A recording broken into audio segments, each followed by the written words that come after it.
that. She also killed the prophets of God. The true prophets of God were killed by this woman Jezebel. And then what she did also, she destroyed the altars of God. Now what does that mean? It means that when you destroy an altar, it's like you're closing down the churches. And then she erected the altars of Baal, meaning that Israel could no longer worship God because it was on the altar where they worship God. So when she destroyed the altars of Jehovah God and erected the altars of Baal, it means the entire nation of Israel had to bow to the Baal. And that made God to be very much upset. That made God to be very much angry, because now Israel, instead of worshiping Yahweh, they began to worship the Baal because of one woman called Jezebel. I'm trying to decode who Jezebel is before we get into the gist of the message.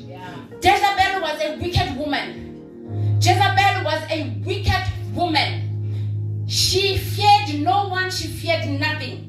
And her aim was to introduce her gods. So when the spirit of Jezebel comes in the church, the main aim is to cause people to move away from the true worship of God. Amen. When Jezebel comes into the church, her aim is not to close down the church, but she wants to control the church. Amen. When the spirit of Jezebel comes into the family, the aim is to dominate the family. Amen. Now this spirit can also possess men. It doesn't only possess women, but women are easy targets for them to receive the spirit of Jezebel. Yeah. And I will show you why, and why we need to be careful as women against the spirit of Jezebel. Because Jezebel was a control freak. She controlled her own husband. She told her husband what to do.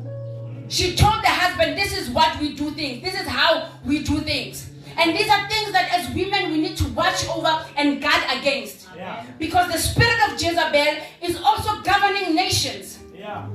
My heart bleeds when I read about what South Africa is doing and the stand. You know, as he was leading prayer, I was so much emotional looking at the position that we have taken as a nation. It is because of the spirit of Jezebel that has possessed our president. Yeah. That is why things are like this. So this spirit of Jezebel wants to control churches. It wants to control families. It wants to control nations and cities. That is why we need the spirit of Elijah to rise up and fight against the Jezebel. Amen. Amen. Jezebel, not only was she wicked, she was also a witch. She practiced sorcery and witchcraft. Yeah. So the spirit of Jezebel is associated with witchcraft. Yeah. So when the spirit of Jezebel comes, like I said, it doesn't close down